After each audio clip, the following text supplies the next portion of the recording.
టీడీపీకి సంబంధించిన ఒక మనిషి గిలుకుపూడి శ్రీనివాసరావు ఏదో ఉంది అతని పేరు. అతను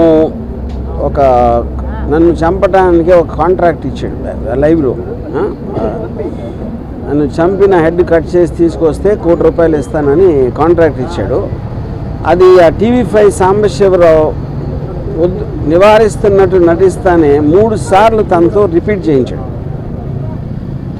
అంటే దాని అర్థం ఏంటంటే వాళ్ళిద్దరూ కుమ్ముక్కై ముందే ప్లాన్ చేసుకున్నట్టు క్లియర్గా అర్థమవుతుంది. మూడోది, దాని తర్వాత కంటిన్యూ చేశాడు డిస్కషన్. దాన్ని బట్టి కూడా అది ప్రూవ్ అవుతుంది.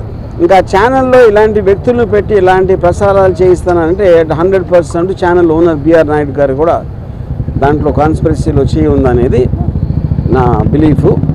దాని సందర్భంగా అది ఆ కంప్లైంట్ ఇవ్వడానికి నేను వచ్చాను ఇక్కడ డీజీపీ గారి దగ్గరికి. నేను దాసరి కిరణ్ కుమార్ మీ ఇద్దరం కంప్లైంట్ హ్యాండ్ ఓవర్ చేసాం. దానికి అప్రాప్రియేట్ యాక్షన్ వాళ్ళు దాంట్లో ఉన్న అన్ని పరిశీలించి వాళ్ళు తీసుకుంటారు. సో ఇది ఇక్కడ జరిగింది. బెదిరింపులు పట్టించుకుంది. ఇప్పుడు మీరు ఇప్పుడు ఆల్రెడీ తను సోషల్ మీడియాలో నేను చేస్తాను అంటే నేను చెయ్యి అన్నట్టు చెప్తున్నాడు. మీకు మర్డర్